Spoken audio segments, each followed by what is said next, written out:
हम लोग पूरा एक बार में ही संपूर्ण शिक्षण को पढ़ने का प्रयास करेंगे। आज के वीडियो में संपूर्ण शिक्षण विधि जो आपकी परीक्षा के लिए महत्वपूर्ण होती है, इन सभी कंप्लीट शिक्षण विधियों को इस वीडियो में पढ़ेंगे। इस वीडियो के अंत तक बने रहिएगा। अगर आप चाहते हैं कि एक साथ सभी शिक्षण विधियां एक ही वीडियो में समाप्त हो जाए तो यह वीडियो आपके लिए काफ़ी महत्वपूर्ण है। हम ये कोशिश करेंगे पूरी एनसीईआरटी बेस के आधार पर, पूरी एनसीईआरटी पैटर्न के आधार पर संपूर्ण शिक्षण विधियों को शॉर्ट में नोट्स के माध्यम से पढ़ाएं और इसकी जहां जरूरत पड़े आप स्क्रीनशॉट करते चलिएगा, क्योंकि यह नोट्स आपके परीक्षा में काम आने वाली यह जो शिक्षण विधियां हैं, हिंदी शिक्षण विधि, गणित शिक्षण विधि, पर्यावरण शिक्षण विधि, सामाजिक विज्ञान शिक्षण विधि और विज्ञान शिक्षण विधि, गणित शिक्षण विधि और सीडीपी शिक्षण विधि, माने सभी विषयों के शिक्षण में यह काम आने वाला है। इसलिए आप सभी विषयों का एक साथ शिक्षण विधि के जो सीरीज पढ़ना है तो इस वीडियो के अंत तक बने रहेगा। यह शिक्षण विधि की मास्टर वीडियो होगी। जी हाँ, यहाँ पे कह रहा है कि अगर हम ध्यान से देखें तो एक बात हम लोग के सामने आती है कि शिक्षक एवं शिक्षार्थियों के मध्य कक्षागत परिस्थितियों में एक ऐसी अंतःक्रिया को जिसके द्वारा शिक्षक अपने गहन ज्ञान तथा संप्रेषणी कुशलता के आधार पर संबंधित विषय वस्तु को अपने विद्यार्थियों को आत्मसात कराने में सक्षम हो, उसे हम क्या कहते हैं? शिक्षण कहते हैं। शिक्षण अंग्रेजी भाषा में टीचिंग का हिंदी पर्याय है। वास्तव में तो यह एक शिक्षण एक सामाजिक प्रक्रिया है जिसके कारण शिक्षण पर देश और काल, शासन प्रणाली, सामाजिक दर्शन, सामाजिक परिस्थितियाँ आदि का विशेष प्रभाव पड़ता है। अब इनकी जो परिभाषा है जो आपकी परीक्षाओं में पूछे जाते हैं उनको भी एक बार हम देख लेते हैं। जी हाँ, ये परीक्षा के में हूबहू पूछे जाते हैं। बी.ओ. स्मिथ ने क्या कहा है? शिक्षण अधिगम के उत्प्रेरित करने वाली एक पद्धति है। बी.एफ. स्किनर कहते हैं शिक्षण पुनर्बलन की आकस्मिकताओं का एक क्रम है। बी.ओ. स्मिथ कहते हैं फिर से शिक्षण एक उद्देश्य निर्देशित किया गया है। आइए अब हम यहाँ पर ध्यान से देखेंगे कि कौन कौन सी शिक्षण विधियाँ होती हैं जहाँ से आपके परीक्षाओं में सवाल आते हैं। तो ध्यान से अगर हम देखें इन शिक्षण विधियों को तो शिक्षण विधियां सर्वप्रथम दो प्रकार की होती हैं। पहले इन दोनों प्रकार को पढ़ेंगे, समझेंगे, फिर आगे बढ़ेंगे। इसमें है पहला जो है वो है शिक्षक केंद्रित शिक्षण विधि। पहला क्या है? शिक्षक केंद्रित शिक्षण विधि। अगर हम दूसरे की बात करें तो ये दूसरा है बाल केंद्रित शिक्षण विधि। वर्तमान समय में सबसे जो प्रचलित शिक्षण विधि है वो कौन सी है? वो छात्र केंद्रित शिक्षण विधि है, क्योंकि इसे NCF 2005 के द्वारा इसे स्वीकार किया गया है और NCF 2005 में इस शिक्षण विधि का पूरा प्रयोग किया गया है। इसलिए इस वीडियो में बने रहेगा। सबसे पहले हम लोग शिक्षक केंद्रित की बात करेंगे। शिक्षक केंद्रित जो शिक्षण विधियां होती हैं इसमें शिक्षक जो होता है वह सक्रिय होता है, बच्चे असक्रिय होते हैं। यह प्राचीन शिक्षण विधि के अंतर्गत आता है जिसमें व्याख्यान विधि, दूसरा है प्रदर्शन विधि, माने इसमें भी फर्स्ट और सेकंड है।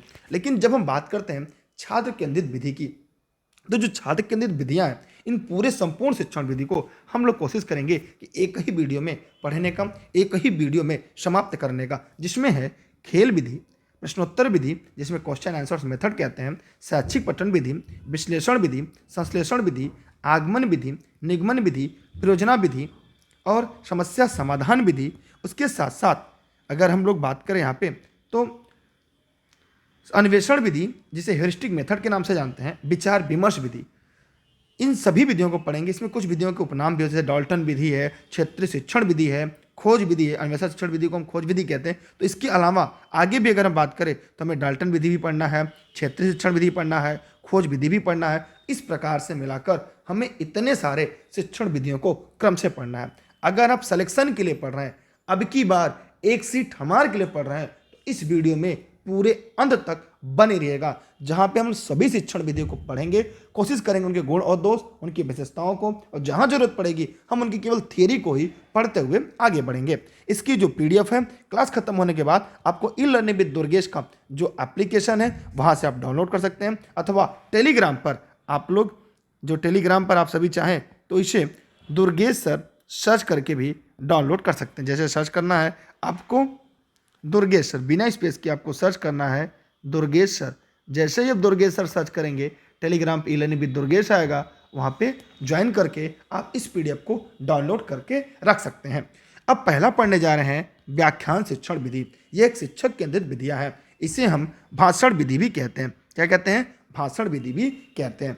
आइए इसको हम पढ़ते हैं, इसके थ्योरी पर हम प्रकाश डालते हैं। ये आपकी परीक्षा के लिए बहुत ही इंपॉर्टेंट है। जहाँ पर आपके पैडागॉजी की बात करें, अगर हम शिक्षण की बात करें, तो व्याख्यान विधि शिक्षण की एक प्राचीन विधि है। इस विधि में शिक्षक का स्थान मुख्य होता है और छात्र का स्थान गौण होता है। शुरू में भी मैंने इस शिक्षण विधि के बारे में आपको बता दिया। इस विधि में अध्यापक भाषण के माध्यम से बच्चों को शिक्षा देता है, जिसके लिए वह घर पर पहले स्वयं विषय वस्तु को तैयार करता है, फिर छात्रों के सामने प्रस्तुत करता है। इस प्रकार ये दो प्रकार का होता है। मतलब इसमें क्या होता है, जो टीचर होता है, जो शिक्षक होता है, जो अध्यापक होता है, वो भाषण के माध्यम से बच्चों को शिक्षा देता है, जिसके लिए वह घर पर पहले स्वयं विषय वस्तु को तैयार करता है, फिर छात्रों के सामने प्रस्तुत करता है। इस प्रकार यह दो प्रकार का होता है। आइए दोनों प्रकार को हम लोग ध्यान से पढ़ते हैं। पहला है फर्स्ट ए, विषय वस्तु का चयन कर तैयारी करना। पहले विषय वस्तु का चयन करता है, फिर तैयारी करता है, फिर बच्चों को भी वो तैयारी कराता है। लेकिन बी की बात करें तो विषय वस्तु को कक्षा में भाषण के माध्यम से प्रस्तुति करता है, माने वो बोलता रहता है, बच्चे सुनते रहते हैं। लेकिन पहली बार क्या होता है, वो खुद तैयार करके बच्चों को तैयार कराता है। माने भाषण विधि जो है वो दो प्रकार से ए और बी मेथड से हो सकती है। अब आइए इसके बाद हम लोग को देखना है, पढ़ना है, वो है कि इस विधि से शिक्षक को अधिक क्रियाशील रहना पड़ता है। जहां शिक्षक को एक कुशल वक्ता होना चाहिए, वहीं छात्र के अंदर उनके अच्छे श्रोता के गुण भी होने चाहिए। मतलब यहाँ पे अगर हम चीज़ों को ध्यान से समझे तो समझ में आता है कि इस विधि में शिक्षक को अधिक क्रियाशील रहना पड़ता है। मैंने जो शिक्षण विधि है, इसमें जो अध्यापक है, इसमें जो टीचर्स है, वो उसे ज़्यादा क्रियाशील रहना पड़ता है। जहाँ शिक्षक को एक कुशल वक्ता भी होना चाहिए, तभी तो बच्चे सुनेंगे। वहीं छात्र के अंदर एक अच्छा श्रोते के गुण होने चाहिए। अब वो सुनने वाला नहीं है, अब बताइए, छात्र जैसे जल पर, भोजन पर, पोषण पर, यात्रा पर भाषण दे रहा है, लेक्चर दे रहा है, अब बच्चे सुन ही नहीं रहे हैं। बच्चे एक कान सुन के दूसरे कान से निकाल दे रहे हैं। ऐसा भी नहीं होना चाहिए। शिक्षक की बातों को सुनकर छात्र को महत्वपूर्ण बिंदु नोट कर लेने चाहिए। अब जो भाषण विधि है, व्याख्यान मेथड है, इसमें बच्चों को क्या करना चाहिए, शिक्षक जो उसका भाषण दे उसको ध्यान से सुनना चाहिए और साथ ही साथ उसको नोट डाउन करते रहना चाहिए, उसे लिखते भी रहना चाहिए, ताकि उनके पास खुद का अपना एक नोट्स विधिवत बनकर तैयार होना चाहिए। आइए इसके गुण की तरफ चलते हैं कि इस शिक्षण विधि में क्या क्या गुण होते हैं जो आपके परीक्षा के लिए उपयोगी हैं। इस प्रविधि के द्वारा ज्ञान तीव्र गति से दिया जा सकता है। माने इस प्रविधि के द्वारा ज्ञान तीव्र गति से दिया जा सकता है। यह विधि अध्यापक के लिए सुविधाजनक होती है, क्योंकि अध्यापक एक बार मैटर को तैयार कर लेता है, फिर उसे क्या करता है, व्याख्या करता है। ठीक है, इस प्रकार यह जो विधि है ये शिक्षक के लिए क्या है, सुविधाजनक होती है। समय की बचत होती है और कम समय में ही विषय वस्तु को पूरा किया जा सकता है। माने कम समय में ही विषय वस्तु को पूरा तैयार कराया जा सकता है। विद्यार्थी को अधिक श्रम नहीं करना पड़ता। क्लास में एक बार भाषण को सुनकर वो उसे नोट डाउन कर लेता है और उसका जो टॉपिक है, उसका कॉन्सेप्ट है, एक बार में ही क्लियर हो जाता है। वह आराम से भाषण को सुनता रहता है। यह जो प्रविधि है व्ययकारी नहीं, इसमें ज़्यादा पैसे का, समय का व्यय नहीं होता। इस विधि के माध्यम से विद्यार्थियों को श्रवण कौशल का विकास होता है। तो यहाँ पर हमने देख दिया कि जो भाषण विधि है, जो व्याख्यान विधि है, उसके निम्नलिखित गुण थे जिसको हमने पढ़ लिया। आप चाहे तो साथ साथ इस वीडियो के नोट्स बना लें, चाहे इसके स्क्रीनशॉट रख लें, चाहे आप इसकी PDF e learning with Durgesh के ऐप पर जाकर वहाँ से डाउनलोड कर सकते हैं। आगे हम लोग ध्यान से देखते हैं, इसके दोष के बारे में पढ़ते हैं। जो इसका दोष है, देखिए यहाँ पे कुछ नीचे साफ नहीं दिख रहा, मैं बोलूँगा, आप लिख लीजिएगा। इस प्रविधि का उपयोग केवल उच्च स्तर पर किया जा सकता है। माने जो बड़ी कक्षा है, अब कक्षा 3 के बच्चे, कक्षा 2 के बच्चे, अब उनको जल पर भाषण दीजिए, उन्हें सौरमंडल में भाषण दीजिए, वो बेचारे नहीं सुन पाएंगे। सुन तो लेंगे लेकिन उनके दिमाग में चीज़ें बैठ नहीं पाएंगी। वे निम्न स्तर पर नहीं है, ये बड़ी कक्षाओं के लिए, जैसे आप जैसे लोगों के लिए है। इस प्राविधि में विद्यार्थियों के स्तर और रुचि की अपेक्षा भी होती रहती है। प्रविधि रटने की प्रवृत्ति को बढ़ावा देती है। क्या करती है, ये रटने की प्रवृत्ति को बढ़ा, सुनकर याद करने की, रटने की प्रवृत्ति को आगे बढ़ाती है। सभी अध्यापक भाषण देने में दक्ष नहीं, तो जो सभी अध्यापक हैं, ये जरूरी नहीं है ये सभी भाषण देने में दक्ष हों। यह जो प्रविधि होती है बालक को क्या करती है, उसकी ज्ञानेंद्रियां निष्क्रिय रहती है। मैंने इसमें क्या होती है, बच्चों की सभी ज्ञानेंद्रियां में से केवल जो उसका कान है वही सक्रिय रह पाता है, आंख बाकी ज्ञानेंद्रिय इसमें निष्क्रिय रहती है, वो ये बता रहा है। यह प्रविधि बालक की अपेक्षा शिक्षक को अधिक महत्व देती है। माने जो ये व्याख्यान विधि है, जो भाषण विधि है, इसमें बच्चों से ज्यादा शिक्षक का महत्व होता है। शिक्षक बोलना बंद हो गया, भाषण देना बंद हो गया, तो बेचारे बच्चे खाली बैठे रहकर उनका मुंह देखेंगे। तो यह इसके प्रमुख दोस्त हैं। अब हम अगले शिक्षण विधि की तरफ पढ़ रहे हैं। आप लोग इस वीडियो को लाइक करिएगा और इस वीडियो को अपने सभी साथी मित्रों को शेयर करिएगा। अगर अभी तक आपने चैनल को लाइक नहीं किया तो लाइक करके बेल आइकन दबा के रखिएगा, सब्सक्राइब करना ना भूलिएगा। अब हम बढ़ते हैं एक अगली प्रदर्शन विधि की तरफ। जो प्रदर्शन विधि है यह भी एक शिक्षक केंद्रित शिक्षण विधि है। यह विधि किसी विषय वस्तु के संबंध देखकर, सुनकर, समझने पर यह क्या करती है, अधिक बल देती है। यह क्या करती है, उस पर अधिक बल देती है। इस विधि के द्वारा शिक्षा ग्रहण करने में हमें लगभग सभी ज्ञानेंद्रियों का उपयोग करना पड़ता है। माने इसमें विषय वस्तु के संबंध में देखकर, सुनकर, समझने पर अधिक बल देती है। इस विधि के द्वारा शिक्षा ग्रहण करने में हमें लगभग सभी ज्ञानेंद्रियों का उपयोग करना पड़ता है। शिक्षक विद्यार्थी को समझाने के लिए अनेक क्रियाएं करता है, जिससे विद्यार्थी अधिक से अधिक ज्ञान ग्रहण कर सके। शिक्षक क्या होता है, बच्चों को समझाने के लिए अनेक क्रिया करता है, जिससे बच्चे अधिक से अधिक ज्ञान ग्रहण कर सके। इस विधि में शिक्षण कार्य करने में ज्ञान अस्थायी रहता है, लेकिन प्रदर्शन के माध्यम से शिक्षक प्रदर्शन करता है, बच्चे उसे देखकर सीखते हैं और उसके द्वारा जो अर्जित ज्ञान होता है ये सालों साल तक अस्थायी रहता है। आगे हम देखेंगे इसकी क्या प्रमुख विशेषता है। तो जो प्रदर्शन विधि है इसकी निम्नलिखित विशेषता है। आइए उन विशेषता पर प्रकाश डाल। जी हम किसी विषय वस्तु को प्रदर्शन करने पर विद्यार्थियों को शीघ्र सीख लेता है। जो प्रदर्शन के माध्यम से जो बच्चा होता है उसे शीघ्र सीख लेता है। प्रदर्शन का उद्देश्य अध्यापक एवं विद्यार्थियों को स्पष्ट होना चाहिए। मतलब प्रदर्शन का जो उद्देश्य है वो बच्चों को, शिक्षक को, दोनों को उसका जो उद्देश्य है ना एकदम साफ और स्पष्ट होना चाहिए। प्रदर्शन सरल व उचित ढंग से होना चाहिए। प्रदर्शन हो, सरल हो और उचित ढंग से भी होना चाहिए। जल्दबाजी करना किसी भी दशा में उपयुक्त नहीं होता, खासकर प्रदर्शन शिक्षण विधि के मामले में। प्रदर्शन करते समय सभी विद्यार्थी उसे देख सकें ताकि वे उसे आसानी से ग्रहण कर सके। तो प्रदर्शन करते समय सभी विद्यार्थी उसे देख सके ताकि वे उसे आसानी से ग्रहण कर सके। प्रदर्शन में उपयुक्त सामान बड़ी आकृति के होने चाहिए। ऐसा नहीं है कि अगर प्रदर्शन की शिक्षण विधि के लिए किसी भी टॉपिक का आप प्रदर्शन कर रहे हैं तो उसकी जो विषय वस्तु के साथ साथ जो उसमें सामान आकृतियां इस्तेमाल करें वो भी बड़ी हो, ताकि हर बच्चों को आसानी से दिखे और वो उसे देखकर अच्छे से समझ भी सके। अब आइए अगले शिक्षण विधियों की तरफ चलते हैं जो बाल केंद्रित शिक्षण विधियां हैं। इसमें एनसीएफ 2005 अगर हम बात करें तो जो हमारा एनसीएफ 2005 है वह इन शिक्षण विधियों को बल देता है और इसमें बच्चा सक्रिय होता है और जो अध्यापक होता है वो निष्क्रिय होता है। केवल यहाँ पर जो अध्यापक एक प्रदर्शक की भूमिका निभाता है और ज़्यादातर काम कौन करते हैं, बच्चे करते हैं। इससे उनके द्वारा अर्जित ज्ञान सालों साल तक होता है और ये सबसे मनोवैज्ञानिक शिक्षण विधि के अंतर्गत रखी जाती है। आइए इनके बारे में एक एक करके पढ़ते हैं। तो जो पहला है खेल विधि, खेल की शिक्षण विधि है, प्लेवे मेथड है। आइए इसको ध्यान से देखते हैं। इसकी बहुत सारी सी बारीकियां होंगी जो आपके परीक्षा के लिए काफी उपयोगी और काफी महत्वपूर्ण होने वाली हैं। खेल विधि के जनक फ्रॉबेल हैं, ये आप भी जानते हैं, ये 1 नंबर के आपके परीक्षा में पूछा जाता है। लेकिन वर्तमान में खेल प्रविधि के जनक यूरोप के प्रसिद्ध शिक्षा शास्त्री हेनरी कॉल्डवेल कुक जी हैं। ये दोनों इंपॉर्टेंट लाइन है, इससे आप लोग रट लीजिएगा और परीक्षा के लिए इसे याद कर लीजिएगा। जरूरत पड़े तो इसकी स्क्रीनशॉट भी अपने पास रख लीजिएगा। आगे हम देखेंगे मैकडोगल ने खेल के एक सामान्य स्वाभाविक प्रवृत्ति कहा है और लिखा है खेल एक स्वाभाविक, आनंददायक एवं जन्मदात शक्ति है। ये बहुत ही इंपॉर्टेंट लाइन मैकडोगल जी ने कहा है।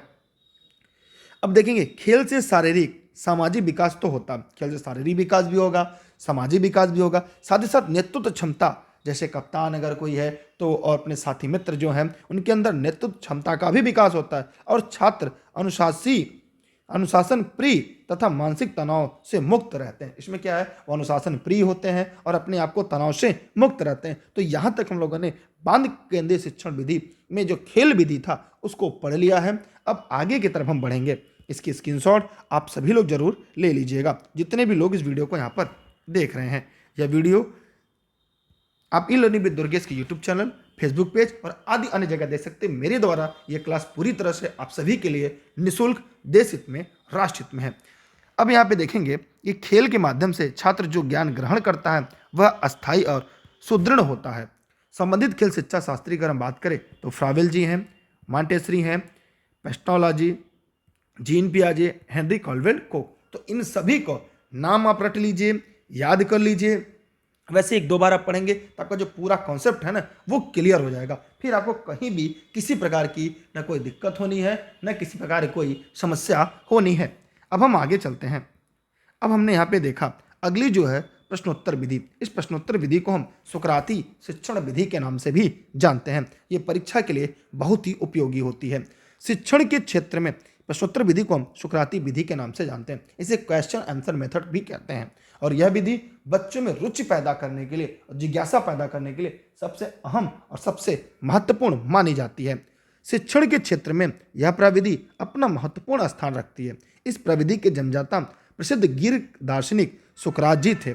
इस विधि में शिक्षक बच्चों से प्रश्न पूछकर पाठ का विकास करता है। प्रश्नों उत्तरों की प्रधानता होने के कारण इसे प्रश्नोत्तर विधि या प्राविधि भी कहते हैं। इसमें क्या होता है, प्रश्न उत्तर प्रधानता होती है, ज़्यादा होती है, जिस कारण इसे प्रश्नोत्तर प्रविधि कहा जाता है। इस प्रश्न इस प्रकार पूछे जाते हैं कि बच्चों में, छात्रों में रुचि और जिज्ञासा बनी रहती है। प्रश्न इस प्रकार पूछे जाते हैं कि बच्चों में रुचि और जिज्ञासा दोनों बनी रहती है। आगे हम लोग ध्यान से देखेंगे इस टॉपिक को। प्रश्नोत्तर विधि के कुछ प्रमुख गुण हैं जो आपके परीक्षा के लिए काफ़ी इंपॉर्टेंट और काफ़ी महत्वपूर्ण हैं। आइए इन पर भी हम लोग चर्चा करते हैं। विद्यार्थी प्रश्न पूछता है और प्रश्नों के उत्तर भी देता है। प्रश्नोत्तर शिक्षण विधि में क्या होता है, विद्यार्थी भी, बच्चे भी अपने शिक्षक से सवाल पूछते हैं और शिक्षक के पूछे जाने पर सवाल बच्चे भी उसका जवाब देते हैं। इसमें दोनों सक्रिय हैं। विद्यार्थी में रुचि और जिज्ञासा बनी रहती है जिससे वह ज्ञान को सरलता से ग्रहण कर लेता है। बच्चों में क्या होती है, रुचि बनी रहती है, जिज्ञासा बनी रहती है, जिसके कारण वह ज्ञान को सरलता से ग्रहण कर लेता है। प्रश्नोत्तर विधि में छात्र पूर्व ज्ञान से संबंधित प्रश्न भी शिक्षक से पूछता है। जो प्रश्नोत्तर विधि होती है, छात्र पूर्व ज्ञान से संबंधित भी प्रश्न शिक्षक से पूछता है। इस विधि में शिक्षक छात्रों का मूल्यांकन भी साथ ही साथ करता है। इस विधि में शिक्षक जो है छात्रों का मूल्यांकन भी साथ साथ करता रहता है, जिससे अध्यापक को यह ज्ञात रहता है कि शिक्षण उद्देश्यों को पूरा किया जा रहा है। अब टीचर्स को पता रहता है, शिक्षक भी पता रहता है कि हाँ यार, इससे जो बच्चों के ज्ञान का उद्देश्य है वो भी पूरा हो रहा है। प्रश्नोत्तर विधि के द्वारा छात्रों में तर्क वितर्क की क्षमता का भी विकास होता है। प्रश्नोत्तर विधि के द्वारा छात्रों में तर्क वितर्क करने की जो क्षमता होती है उसका भी क्या होता है, विकास होता है। यह हो गई कुछ इसकी प्रमुख शिक्षण विधियां जो आप लोगों ने पढ़ ली। अब आते हैं इसके दोष की तरफ बढ़ते हैं कि शिक्षण विधि के दोष क्या है। ठीक है, तो हम लोगों ने यहाँ पे देखा इस विधि में सबसे इसके दोष क्या है, जो इसकी जो विधि है इसमें दोष क्या है। गुण तो हमने पढ़ लिया, अब इसके दोष के बारे में भी हम लोग क्या करते हैं, चर्चा करते हैं। कि यहाँ पर देखा इस प्रविधि का सबसे बड़ा दोष यह है कि विद्यार्थी प्रश्न करने में झिझक महसूस नहीं करता, जिसके कारण वह कभी कभी विषय से हटकर व्यर्थ प्रश्न भी पूछता है। जो प्रश्नोत्तर विधि है जब कक्षा में, इसका दोष यही सबसे बड़ा है कि बच्चे झिझक महसूस नहीं करते, और जब झिझक महसूस नहीं करेंगे कभी कभी क्या होता है कि वो आउट ऑफ टॉपिक से चले जाते हैं, घर की बात भी उठा लेते हैं। कभी कभी ऐसी बात पूछते हैं जिसका आपको लगता है यार इसका कोई ज़रूरत ही नहीं था कक्षा कक्ष के अंदर। तो ये आप लोग भी जानते रहिएगा। इस प्राविधि के द्वारा कक्ष से प्रश्न इस प्रकार पूछे जाते हैं कि वो बाहर से देखने पर लगता है कि शिक्षण कार्य सही से नहीं चल रहा है। मतलब दूर से देखेगा कोई, अरे यार तो पढ़ा रहे हैं कि यार खाली बच्चों से बतिया रहे हैं, खाली बच्चों से बात हो रही है, तो बाहर से देखने में ऐसा ही प्रतीत होता है। ठीक है, अब यह प्रविधि उच्च स्तर पर ही अधिक उपयोगी, जो यह प्रविधि है ये बड़ी कक्षाओं में, उच्च कक्षाओं में ही सबसे ज़्यादा उपयोगी है। तो यह बात भी आप लोग जानते रहेंगे कि यहाँ से परीक्षा के लिए काफ़ी महत्वपूर्ण चीज़ें भी पूछी जाती हैं। आगे चलते हैं, अगले की तरफ बढ़ते हैं, जहाँ पर आपको काफ़ी चीज़ें जानने को मिलेगी। जो अगली शिक्षण विधि है वो शैक्षिक पर्यटन विधि कहलाती है। आइए इस शैक्षिक पर्यटन विधि को भी हम लोग ध्यान से पढ़ते हैं और ये जानते हैं कि क्या क्या चीज़ें हैं। यहाँ पर हमने देखा, तो यहाँ पर अब हम लोग पढ़ने जा रहे हैं शैक्षिक विधि। इस शैक्षिक विधि के बारे में हम लोग जान लेते हैं कि जो शैक्षिक विधि है उसमें क्या क्या चीज़ें हैं। यहाँ पर है प्रोफेसर रेन द्वारा शैक्षिक पर्यटन विधि का विकास किया गया। रविन्द्रनाथ टैगोर के अनुसार भ्रमण करते हुए सीखना एक मनोवैज्ञानिक विधि है। जैसे हम कहीं जा रहे हैं, कहीं देख रहे हैं, तो उस देखने के बाद जो अर्जित ज्ञान होता है वो अस्थायी होता है, सालों साल तक चलता है। तो ये रविन्द्रनाथ टैगोर जी ने भी ये कहा कि भ्रमण करते द्वारा जो सीखा गया है वो एक मनोवैज्ञानिक विधि है। और प्रोफेसर रेन के द्वारा यह शैक्षिक विधि का जो विकास किया गया था। शैक्षिक पर्यटन में शिक्षण विधि, शिक्षा की सहायक सामग्री तथा पाठ्य सागामी क्रिया तीनों के गुण पाए जाते हैं। शैक्षिक पर्यटन में शिक्षण विधि, शिक्षा की सहायक सामग्री तथा पाठ्यक्रम सागामी क्रिया तीनों के गुण पाए जाते हैं। यह विधि बाल केंद्रित एवं मनोवैज्ञानिक है। यह जो विधि है यह बाल केंद्रित और मनोवैज्ञानिक विधि भी है। यह विद्यार्थियों में अस्थायी अनुभव एवं ज्ञान प्रदान करती है। जैसे आप बच्चों को ले लीजिए और कहिए चलो कहीं पे घर बन रहा है, मकान बन रहा है, उस बने हुए मकान के को बच्चों को दिखाना और फिर बच्चों से ये पूछना कि बताओ घर कैसे बन रहा है। तो बच्चा देखने के बाद बता देगा, हाँ सर घर के लिए पहले ईंट जरूरत पड़ती है, रेती की जरूरत पड़ती है, इसे हम बालू कहते हैं, सीमेंट जरूरत पड़ती है, ईंट जरूरत पड़ती है, फिर राजगीर क्या करता है, घर बना लेता है। तो बच्चा देखने के बाद जो सीखता है वो सालों साल तक चलता है। जैसे कभी कहीं घूमने के लिए गए हैं, निरीक्षण, विश्लेषण, तर्क शक्ति, अनुसंधान शक्ति व कल्पना शक्ति का विकास भी इसके द्वारा होता है। तो यह भी आप लोग जानते रहिएगा, यह भी आपके परीक्षा के लिए काफ़ी महत्वपूर्ण है। आगे हम लोग ध्यान से देखते हैं कि इसमें और कुछ आपको पढ़ना है। देखा हमने कि जो शैक्षिक विधि होती है, पर्यटन विधि होती है, शिक्षक की पर्यटन विधि, धीमी गति से सीखने वाले विद्यार्थियों भी पर्याप्त अधिगम हो जाता है। जो धीमी गति सीखते हैं वो भी देखकर इस चीज़ों को आसानी से सीख पाते हैं, आसानी से समझ पाते हैं। आनंदमय अधिगम प्राप्त होता है। इसके द्वारा क्या होता है, जो अधिगम होता है वो आनंदमय प्राप्त होता है, क्योंकि स्वाभाविक, वास्तविक व प्राकृतिक वातावरण में सीखा हुआ ज्ञान आनंद की वजह से पक्का हो जाता है। क्योंकि आनंद अधिगम प्राप्त होता है और जो स्वाभाविक है, वास्तविक व प्राकृतिक वातावरण से सीखा हुआ जो ज्ञान होता है आनंद की वजह से पक्का हो जाता है, क्योंकि स्वाभाविक, वास्तविक व प्राकृतिक वातावरण में यह सीखा जाता है, जो कि काफ़ी महत्वपूर्ण है। देश की संस्कृति, धरोहर, इतिहास और सभ्यता का संरक्षण होता है। विद्यार्थियों में प्रकृति के प्रति आकर्षण जो होता है उसका भी बढ़ने लगता है, वो लगाव भी होने लगता है। तो यहाँ पर हम लोगों ने इसके सबके जो महत्वपूर्ण बिंदु थे उनको देख लिया। अब इनकी कुछ सीमा है, उनको भी ध्यान से देखते हैं। आप लोग वीडियो को तब तक शेयर कर दीजिए अपने सभी मित्रों को। तो हम लोगों ने देखा कि शैक्षिक पैटर्न की क्या क्या सीमा है। समय, ध्यान से देखिएगा, यहाँ पे इसकी जो सीमाएं हैं वो कहाँ तक है। समय, धन, शक्ति दृश्य से अधिक महंगे होते हैं। मतलब इसके लिए क्या होगा कि घूमने जाना होगा तो पैसा लगेगा, समय लगेगा और भाई दूर तक भी जाना होगा। वर्ष में एक या दो बार ही पर्यटन का आयोजन करना ही संभव है। अब ऐसा तो है नहीं कि इसके लिए रोज़ आप दूर दूर जाएं और सीखें, ऐसा भी नहीं हो सकता। शैक्षिक पर्यटन को विद्यार्थियों एक मनोरंजन के रूप में लेते हैं, इनका शैक्षिक महत्व नहीं होता। विद्यार्थी निर्देशन पत्र का उपयोग समुचित ढंग से नहीं करते हैं। विद्यार्थी जो होते हैं निर्देशन पत्र का उपयोग समुचित ढंग से नहीं करते हैं, यह बात आप लोग भी जानते रहिएगा। आगे चलते हैं, हम विश्लेषण विधि की तरफ बढ़ते हैं। ये काफ़ी महत्वपूर्ण विधि है, क्योंकि विश्लेषण और संश्लेषण दो ऐसी शिक्षण विधियां हैं जो एक दूसरे की पूरक होती है, जैसे आगमन और निगमन विधि होती है। इसलिए आप लोग इसे पूरा ध्यान से पढ़िए और समझिए, जहाँ कुछ जरूरत हो तो आप यहाँ से पूछ सकते हैं सवाल। एनालिटिक्स शब्द अंग्रेजी के एनालिसिस से बना है, जिसका अर्थ है अलग करने की प्रक्रिया। समस्या की तह तक पहुँचने के लिए उसे छोटे छोटे अंशों में बांटकर उसका अध्ययन और विवेचना करना। माने जो विश्लेषण विधि है, किसी भी समस्या को तह तक जाने के लिए उसे छोटे छोटे अंशों में बांटकर उसका अध्ययन करना। जैसे आपको कमला लिखना है तो क, धन, म, धन, ल, धन आ की मात्रा। अब हम कहाँ पहुँचेंगे, अब हम पहुँचेंगे कमला तक। तो यहाँ पर अगर शिक्षण विधि की बात करें, समस्या तक पहुँचने के लिए उसे छोटे छोटे अंशों में बांटकर उसका अध्ययन कर उसकी विवेचना की जाती है। विश्लेषण विधि एक तर्कमूलक या वैज्ञानिक प्रधान विधि होती है। विश्लेषण विधि में कठिन समस्याओं को सरल समस्याओं में विभक्त किया जाता है। तत्पश्चात इसका निरीक्षण किया जाता है, उसके बाद इसका निरीक्षण किया जाता है। तो यह बातें आप सभी लोग जानते रहिएगा, जो परीक्षा के दृष्टिकोण से काफ़ी महत्वपूर्ण है। आगे हम लोग ध्यान से देखेंगे कि जो यह विधि है ये चिंतन स्तर का शिक्षण अधिगम कराती है। विश्लेषण विधि एक तर्क प्रधान विधि मानी जाती है। ये क्या है, तर्क प्रधान विधि के रूप में इसे जाना जाता है। आगे देखेंगे, अगर विश्लेषण विधि के बारे में अगर हम लोग और अध्ययन करें तो यहाँ पे मिलता है कि यह विधि अज्ञात से ज्ञात की तरफ अग्रसर होती है। ठीक है, इसे जो नहीं पता होता उसे हम ज्ञात की ओर आगे बढ़ते हैं।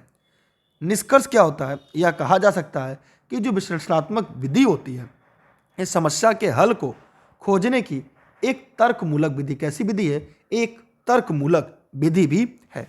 ठीक है, समस्या की किसी को खोज निकालने के लिए तर्कमूलक विधि को छोटे छोटे टुकड़ों में बांट लीजिए, उसके बाद इसका अध्ययन कीजिए। आगे चलते हैं हम लोग इसके अन्य शिक्षण विधि की तरफ। अगली जो शिक्षण विधि है वो काफ़ी यूनिक, काफ़ी महत्वपूर्ण है, जो विश्लेषण विधि की भाई या बहन कहे जाते हैं।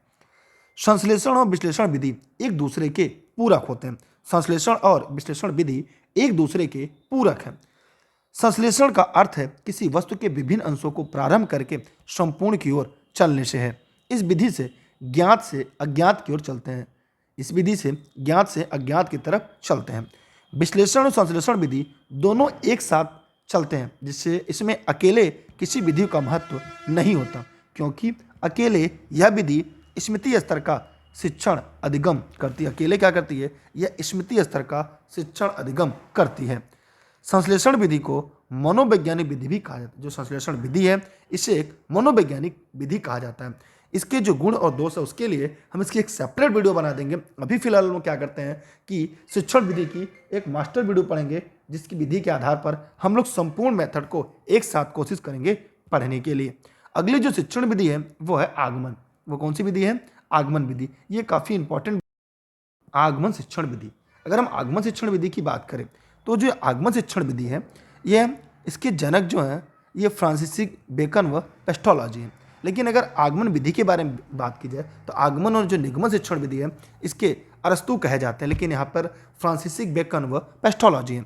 आगमन विधि में अनुभव, प्रयोग, उदाहरण का विस्तृत अध्ययन करके उससे नियम बनाए जाते हैं। उनसे क्या किए जाते हैं, नियम बनाए जाते हैं। इस विधि में शिक्षक छात्रों के समझ सबसे पहले विषय वस्तु की रूपरेखा तैयार करता है, जिससे छात्र तर्क वितर्क कर सके। इसके पश्चात सिद्धांत व नियम तक पहुंचा जा सकता है। इसके बाद उसके सिद्धांत के और नियमों तक पहुंचा जा सकता है तर्क वितर्क करने के बाद। और आगमन विधि प्राथमिक कक्षाओं के लिए बहुत ही उपयोगी होती है, क्योंकि यहाँ पर उदाहरण देकर बच्चों को सिखाया और समझाया जाता है, और प्राथमिक कक्षा के लिए सबसे ये उपयोगी होता है। इसलिए इसके द्वारा अर्जित ज्ञान कभी नहीं भूलता। और जो लोग भी इन विधियों को पढ़े होंगे वो इस बात को आसानी से जानते होंगे कि जो आगमन शिक्षण विधि है इसके द्वारा अर्जित ज्ञान कभी भी नहीं भूलता है, और ये परीक्षा के लिए काफ़ी महत्वपूर्ण होती है। और जैसे अगर हम देखा जाए तो प्राथमिक कक्षाओं में जो भी हम लोगों ने पढ़ा सीखा था आज तक नहीं भूले, उसका कारण यही है आगमन शिक्षण विधि ही है। अब इसमें अगर देखें कुछ चीज़ें हैं जो आपके लिए परीक्षा के लिए उपयोगी हैं।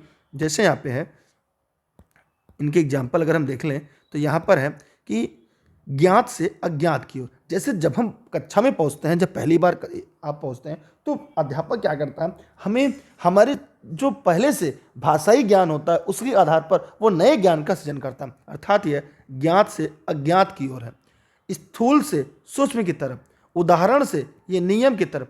यह आगमन शिक्षण विधि के प्रमुख सूत्र हैं जो आपके परीक्षा में पूछे जाते हैं। और यह शिक्षण विधि सबसे महत्वपूर्ण शिक्षण विधियों में से एक है, क्योंकि इसके द्वारा अर्जित ज्ञान कभी नहीं भूलता। और हम भी कोशिश करते हैं अपनी कक्षा में हम ज़्यादा से ज़्यादा आगमन शिक्षण विधि के बारे में पढ़ाएं, क्योंकि आगमन शिक्षण विधि आपके ज्ञान को अस्थायी बनाने में सबसे अहम भूमिका निभाती है। आगे हम देखेंगे कि आगमन विधि गणित, विज्ञान, व्याकरण पढ़ाने के लिए श्रेष्ठ विधि है। यह विधि अवबोधन स्तर का जो होता है उसका भी शिक्षण करती है। आइए देखते हैं आगमन विधि के प्रमुख गुण जो आपके परीक्षा के लिए काफ़ी महत्वपूर्ण होते हैं। इस विधि द्वारा अर्जित ज्ञान प्रत्यक्ष तथ्यों पर आधारित होता है, इसलिए यह विधि एक मनोवैज्ञानिक शिक्षण विधि है। जो आगमन विधि है यह एक मनोवैज्ञानिक शिक्षण विधि है। इस विधि द्वारा विद्यार्थियों को नवीन ज्ञान के लिए प्रोत्साहन मिलता है। इस विधि में उदाहरण वही दिए जाते हैं जिससे बच्चे पहले से परिचित हों। तो हमने ये देख लिया कि जो आगमन विधि होता है ना, इसमें उदाहरण वही दिए जाते हैं जो बच्चा पहले से जानता हो। जैसे भोजन पढ़ाने से पहले पूछते हैं बेटा खाना क्या खा के आए हो, कहता है सर मैं रोटी सब्जी, कोई कहता है दाल भात, कोई कहता है सर ब्रेड, कोई कहता है सर मैं आज तो बिना खाया आया हूँ। तो यहाँ पर हम कोशिश ये करते हैं कि इस विधि में उदाहरण वही देते हैं जो बच्चा पहले से जानता हो। इस विधि के द्वारा बच्चों को नवीन ज्ञान के लिए प्रोत्साहन मिलता है और यह एक मनोवैज्ञानिक विधि कहलाती है और यह अर्जित ज्ञान के प्रत्यक्ष तथ्यों पर आधारित होता है। यह विधि छोटी कक्षाओं में बहुत ही उपयोगी साबित होती है। इस विधि द्वारा बालक में आलोचना, तर्क शक्ति, निरीक्षण, ज्ञान विकसित होते हैं और जो लगातार चलते दीर्घकालीन होते हैं। तो यह भी बहुत ही इंपॉर्टेंट है आप सभी के लिए। आगे अगर हम देखें तो आगमन विधि के दोष आपके सामने हैं। आगमन विधि के दोष, इस विधि के द्वारा छोटे बच्चों को ज़्यादा लाभ होता है तथा उच्च कक्षाओं में उतना ये प्रभावकारी नहीं होता। अब इसके जो दोष क्या है, ये बड़ी कक्षाओं के लिए तो नहीं, लेकिन छोटी कक्षाओं में ज़्यादा लाभ मिलता है और लेकिन बड़े कक्षा में जब जाते हैं तो प्रभावी नहीं होता इसका।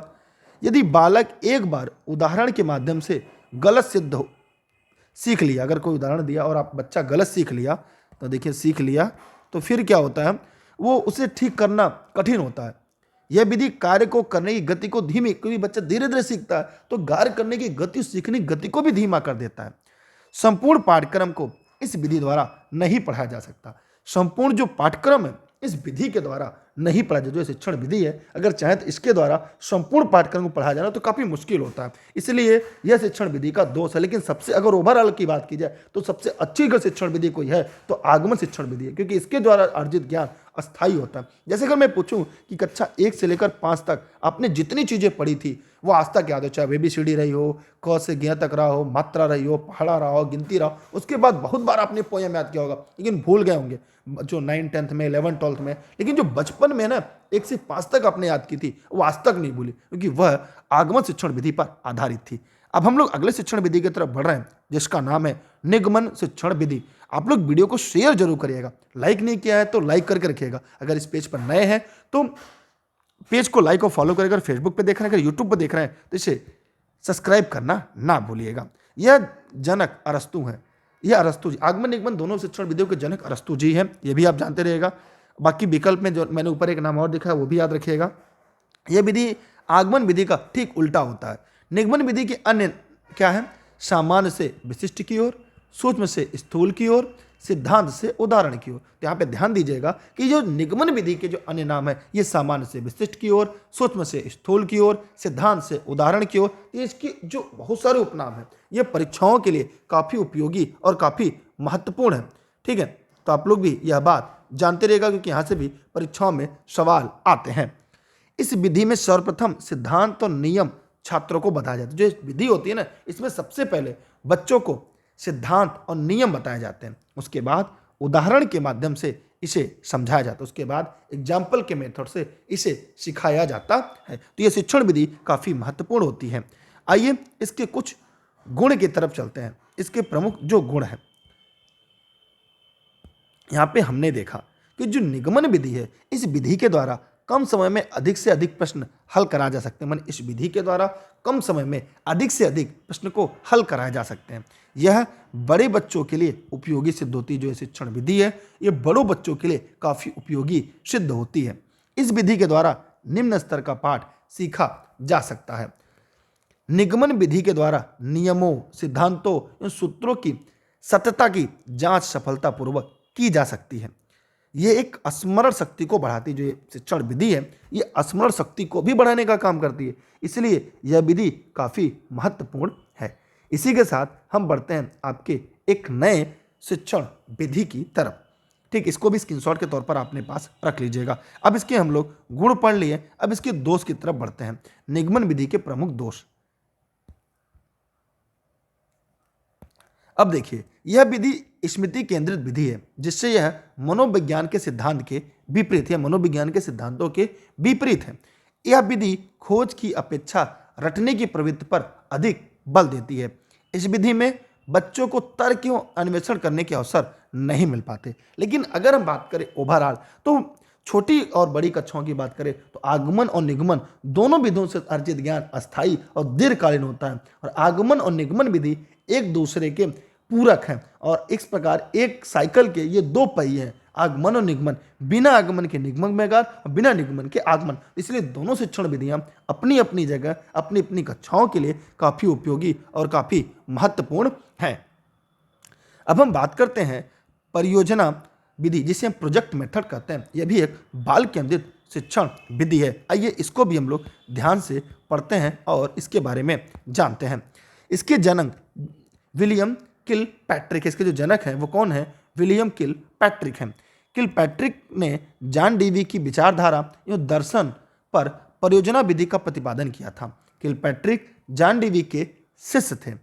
इस विधि में छात्र अपनी रुचि और इच्छा से कार्य करते हैं। जो ध्यान दीजिए, किल पैट्रिक ने जॉन डीवी की विचारधारा और दर्शन पर परियोजना विधि का प्रतिपादन किया था। किल पैट्रिक जॉन डीवी के शिष्य थे। एकदम इंपॉर्टेंट लाइन है जो आपके परीक्षा में पूछी जाती है और कई बार कूट वाले सवाल में। इस विधि में बच्चे अपनी रुचि और इच्छा से कार्य करते हैं। यह एक मनोवैज्ञानिक विधि है। यह स्वयं करके सीखने पर आधारित है। छात्र इस विधि से पूरी तरह से, जो बच्चे होते हैं इस विधि में पूरी तरह से सक्रिय रहते हैं। साथ ही साथ छात्र स्वयं चिंतन भी करते हैं। इसमें क्या होता है, बच्चे स्वयं चिंतन भी करते हैं। तो यह काफ़ी महत्वपूर्ण एक शिक्षण विधि है।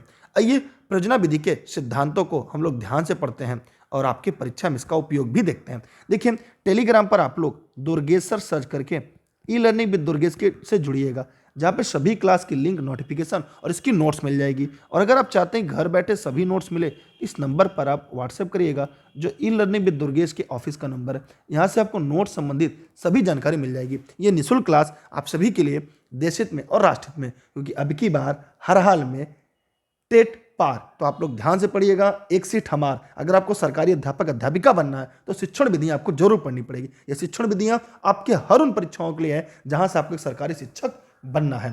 ठीक है, ये आपकी परीक्षा के लिए बनाई जा रही है, इसको ध्यान से पढ़िएगा।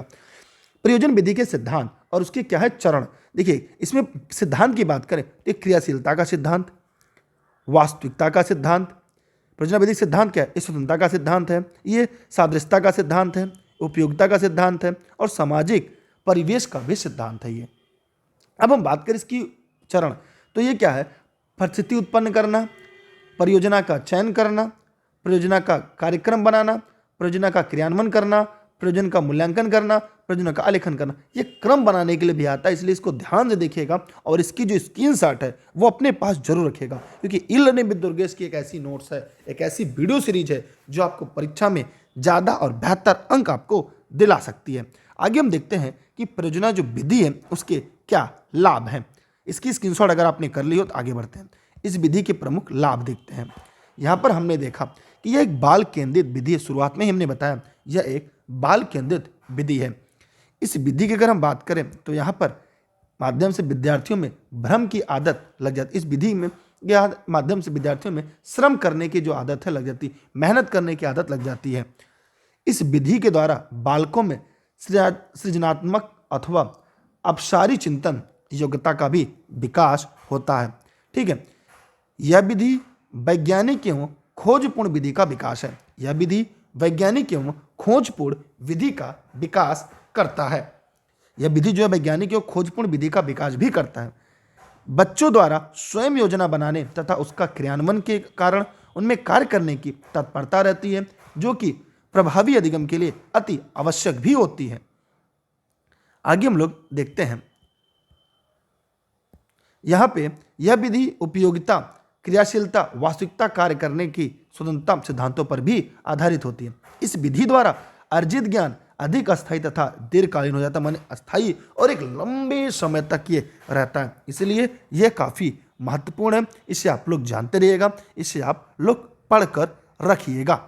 आगे हम बात करते हैं समस्या समाधान विधि। अगली क्या है? समस्या और समाधान विधि। इसके जनक है, ये एक प्राचीन कालीन विधि है। ठीक है, प्रॉब्लम सॉल्विंग मेथड, यह प्राचीन कालीन विधि है। सुकरात और सेंट थॉमसन। आधुनिक काल में इसके जॉन डीवी हैं। ये इंपॉर्टेंट है, ऊपर की जो लाइन है ये परीक्षा के लिए काफ़ी उपयोगी है, इसलिए इसका ध्यान रखिएगा। इस विधि में दी गई समस्या पर विचार करके वैज्ञानिक विधि का प्रयोग किया जाता है। इस विधि में दी गई समस्या पर विचार करके वैज्ञानिक विधि का प्रयोग किया जाता है। यह विधि चिंतन स्तर का शिक्षण व अधिगम कराती है। जो यह विधि है यह चिंतन स्तर का शिक्षण व अधिगम भी कराती है। अगली जो विधि है ह्यूरिस्टिक विधि, इसे हम अन्वेषण विधि कहते हैं, जिसके जनक हेनरी एडवर्ड आर्मस्ट्रांग है। ये काफ़ी इंपॉर्टेंट है, यह परीक्षा के लिए बहुत ही इंपॉर्टेंट है, क्योंकि यहाँ से परीक्षा में सवाल एक नंबर में सीधा सीधा पूछ लिया जाता है। हम आगे बढ़ते हैं ह्यूरिस्टिक मेथड की तरफ। यहाँ पर अन्य नाम इसके अनुसंधान विधि, स्वयं ज्ञान विधि, इसे अनुसंधान विधि के नाम से भी जानते हैं। इसे अन्वेषण विधि, ह्यूरिस्टिक मेथड भी कहते हैं। हेनरी एडवर्ड आर्मस्ट्रांग इसके जनक हैं। इस विधि में विद्यार्थी स्वयं में इस भावना का विकास करता है कि मैं स्वयं खोज सकता हूँ, कि मैं स्वयं खोज सकता हूँ। आइए बात करते हैं ह्यूरिस्टिक विधि के सिद्धांत। यह करके सीखने का सिद्धांत, ये क्या है? करके सीखने का सिद्धांत पर बल देती है। यह उपयोगिता का सिद्धांत पर बल देती है और यह स्वतंत्रता के सिद्धांत पर बल देती है। इसके प्रमुख सिद्धांत क्या है? करके सीखने का सिद्धांत, उपयोगिता का सिद्धांत, स्वतंत्रता का सिद्धांत। उम्मीद करते हैं यह बात आप लोग को समझ में आ रही होगी, यह कॉन्सेप्ट भी आपको समझ में आ रहा होगा। अगर फिर भी आपके मन में कोई डाउट हो, कोई प्रश्न हो, कोई सवाल हो, तो कमेंट बॉक्स में कमेंट करके जरूर आप पूछ सकते हैं। हम बढ़ते हैं इसी के साथ इसके और आगे। ह्यूरिस्टिक विधि के प्रमुख गुण। ह्यूरिस्टिक विधि के गुण की बात करें तो इसके द्वारा छात्र में स्वयं करके सीखने के गुण का विकास होता है। इस विधि में विद्यार्थी स्वयं समस्या का हल ढूंढता है। इस विधि में बच्चे जो है स्वयं क्या है, समस्या का हल ढूंढते हैं। विद्यार्थियों में समालोचनात्मक चिंतन का विकास होता है, माने बच्चों में समालोचनात्मक चिंतन का भी विकास होता है। इस विधि द्वारा विद्यार्थियों में निरीक्षण शक्ति का विकास होता है, माने इस विधि के द्वारा विद्यार्थियों में निरीक्षण शक्ति का विकास होता है। आइए हम बात करते हैं ह्यूरिस्टिक विधि के प्रमुख दोष के बारे में। इसके क्या क्या दोष हैं? इस विधि के माध्यम से संपूर्ण पाठ्यक्रम नहीं पढ़ाया जा सकता, माने ह्यूरिस्टिक विधि के माध्यम से संपूर्ण पाठ्यक्रम नहीं पढ़ाया जा सकता। यह विधि प्राथमिक स्तर पर उपयोगी सिद्ध नहीं होती है। छोटी उम्र के बालकों के लिए यह उपयोगी नहीं है, क्योंकि छोटी उम्र का विद्यार्थी बुद्धि इतनी परिपक्व नहीं होती। इसलिए ह्यूरिस्टिक विधि जो होती है वो छोटे उम्र के बच्चों के लिए नहीं, ये बड़े बच्चों के लिए होती है। ये इसके प्रमुख दोष थे। अगली जो शिक्षण विधि है वह है आपका विचार विमर्श शिक्षण विधि। तो अगली शिक्षण विधि पर हम लोग फोकस करते हैं और उसे पढ़ने का प्रयास करते हैं। यहाँ पे हमने देखा यह विधि पूर्ण रूप से प्रजातांत्रिक सिद्धांतों पर आधारित है, माने जो विचार विमर्श शिक्षण विधि है यह प्रजातांत्रिक सिद्धांतों पर आधारित है। विचार विमर्श शिष्ट, तार्किक एवं ज्ञानयुक्त विचारों का आदान प्रदान करता है, जो कि सुनियोजित रूप से किसी प्रकार या समस्या से संबंधित सभी पक्षों पर उसका निष्कर्ष प्राप्त करने या समाधान ढूंढने के उद्देश्य से किया जाता है। यह विधि चिंतन स्तर का शिक्षण कराती है। जो यह शिक्षण विधि है यह चिंतन स्तर का शिक्षण कराती है। अब आते हैं विचार जो विमर्श विधि के इसके प्रमुख गुण की चर्चा करते हैं। यहाँ पर हमने देखते हैं इस विधि में प्रत्येक छात्र कक्षा में एक सक्रिय सदस्य होता है। विचार विमर्श विधि स्वतंत्र अध्ययन पर बल देती है। जो विचार विमर्श विधि है ये स्वतंत्र अध्ययन पर बल देती है। विचार विमर्श से विद्यार्थियों में चिंतन तथा तर्क शक्ति का विकास होता है।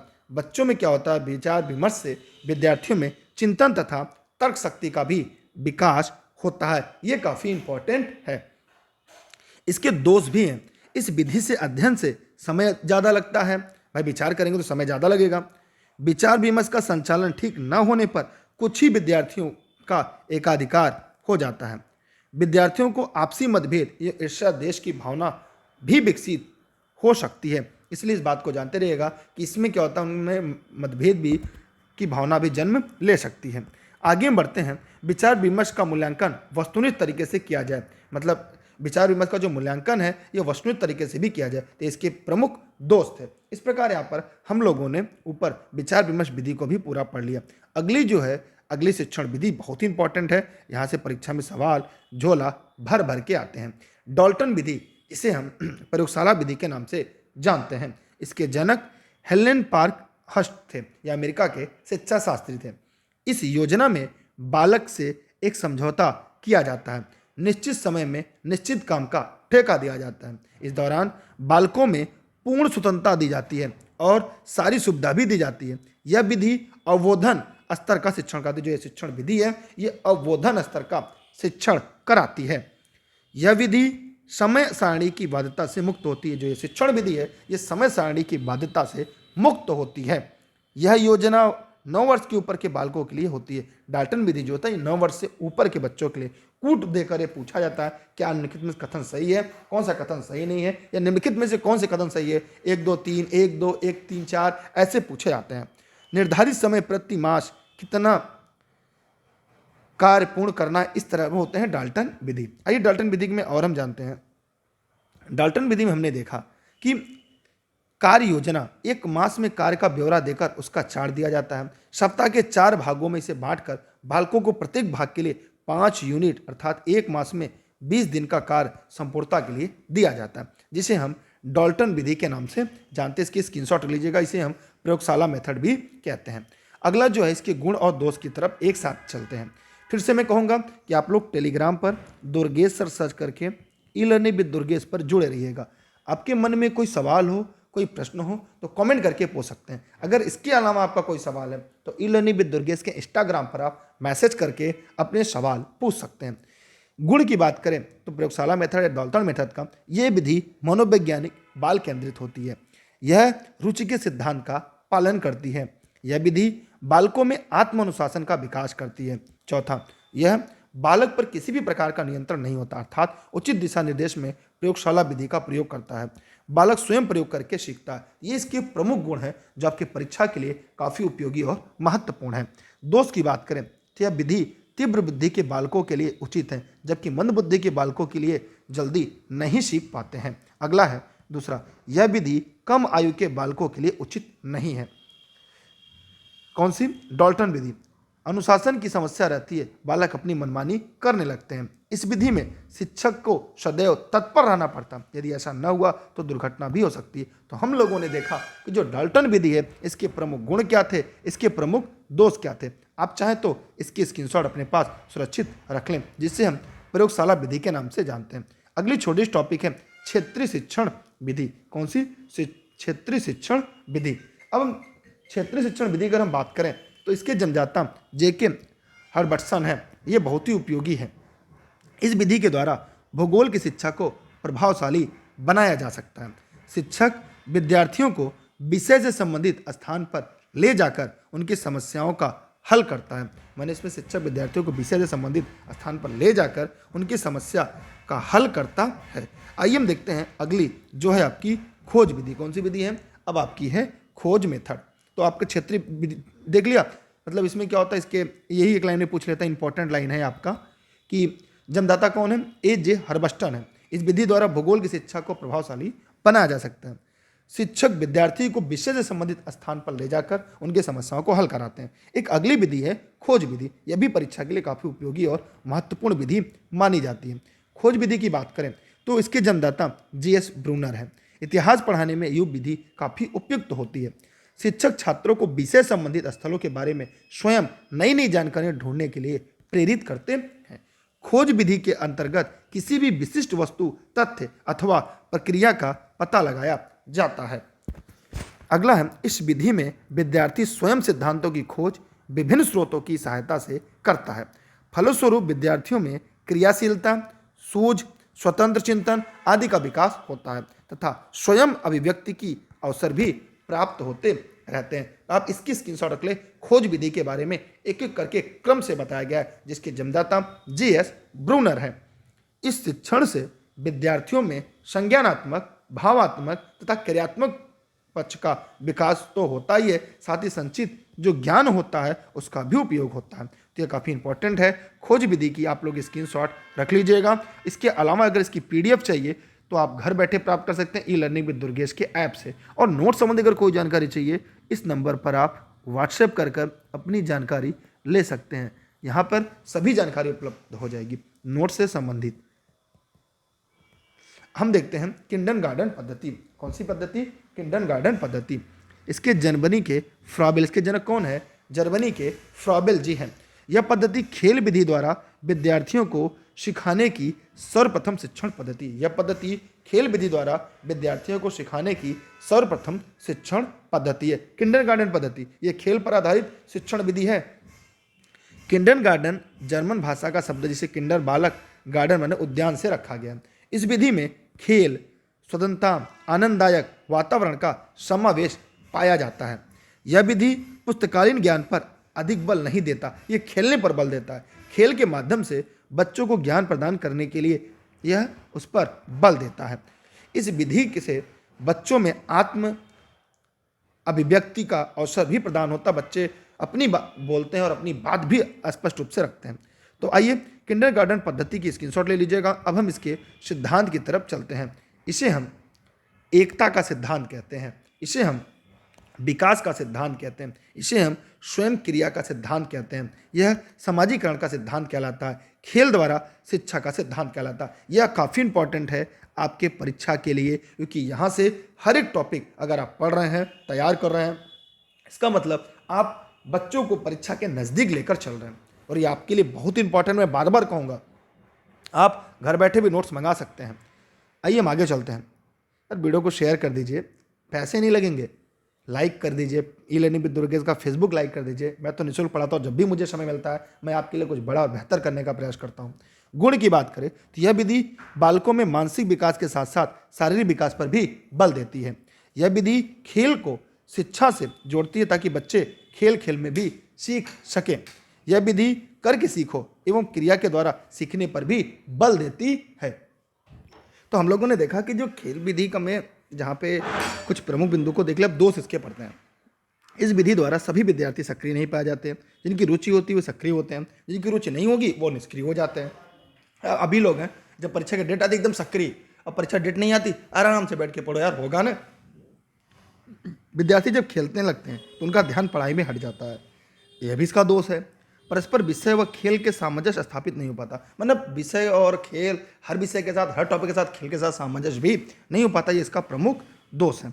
इस प्रकार हम लोगों ने किंडरगार्टन पद्धति के जो प्रमुख खेल विधि पर आधारित था शिक्षण विधियाँ, उस पर हम लोगों ने महत्वपूर्ण बिंदु, गुण, सिद्धांत सबको पढ़ लिया। एक है मॉन्टेसरी, यह भी परीक्षा के लिए बहुत ही महत्वपूर्ण है, ऊपर हम लोगों ने इसके बारे में पढ़ा था। मॉन्टेसरी क्या है? जन्मदात्री डॉक्टर मारिया मॉन्टेसरी है। मारिया मॉन्टेसरी का कहना है, प्रकृतिवादी शिक्षा शास्त्री शिक्षा का अभिप्राय बालक के जीवन के सामान्य विस्तार में सक्रिय सहायता देने को समझना चाहिए।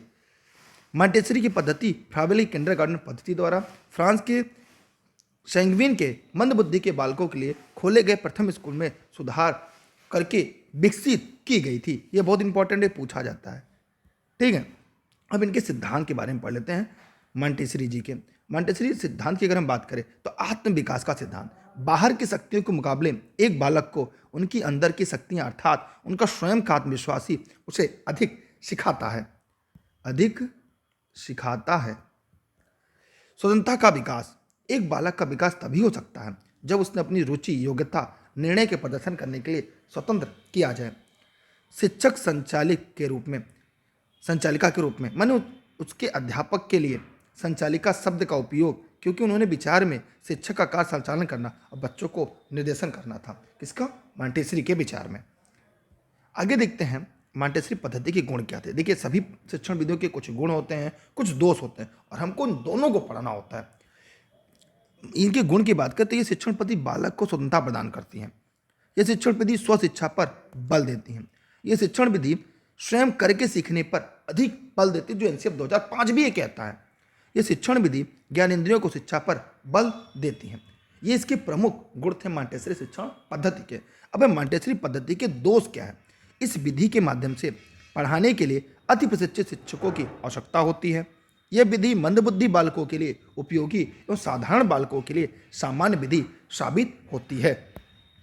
इस विधि के द्वारा भाषा के साहित्य का ज्ञान नहीं करवाया जा सकता, अतः विद्यार्थियों की कल्पना शक्ति का विकास नहीं किया जा सकता। मॉन्टेसरी शिक्षण विधि का यह सबसे प्रमुख दोष है कि भाषा के साहित्य का ज्ञान इसे नहीं कराया जा सकता।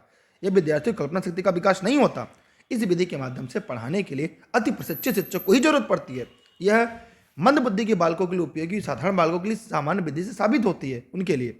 ठीक है, इस प्रकार हम लोगों ने सारी शिक्षण विधियों को पढ़ लिया।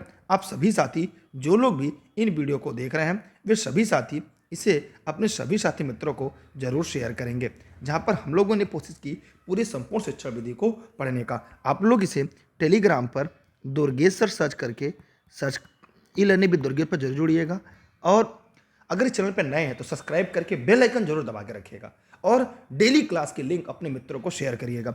और आप 6306344367 पर व्हाट्सएप करके नोट्स से संबंधित सभी जानकारी अर्जित कर सकते हैं। और ये वीडियो फेसबुक, यूट्यूब पर लाइव चल रही है आप सभी के लिए। अगर आपको कोई सवाल, कोई प्रश्न हो तो इसमें कमेंट सेक्शन में कमेंट कर सकते हैं। तो सबसे अच्छे शिक्षण विधि आपको कौन सी लगी अगर आपने इस शिक्षण विधि को पूरा यहाँ तक देख लिया है तो कमेंट करके जरूर जवाब दीजिएगा। आज हमने एक ही वीडियो में कंप्लीट आपकी शिक्षण विधियों को पढ़ा दिया। अब इसके बाद अलग अलग विषयों में इसको जोड़कर इसके साथ एग्जाम्पल जोड़ लेंगे तो आपके सभी विषय के शिक्षण विधि एक ही वीडियो से तैयार हो जाएगी। आप लोग का बहुत बहुत धन्यवाद। वीडियो को शेयर करिएगा और ई लर्निंग विद दुर्गेश का ऐप प्ले स्टोर से डाउनलोड करना ना भूलिएगा। अगर आपका कोई व्यक्तिगत सवाल है तो ई लर्निंग विद दुर्गेश के इंस्टाग्राम पर मैसेज करके team e learning with Durgesh से सवाल पूछ सकते हैं। आप सभी का बहुत बहुत आभार, धन्यवाद। जय हिंद, जय भारत। वीडियो को लोगों तक पहुंचाते रहिएगा और अगली वीडियो के लिए बेल का आइकन दबा कर रखिएगा। जय हिंद, जय भारत, वंदे मातरम।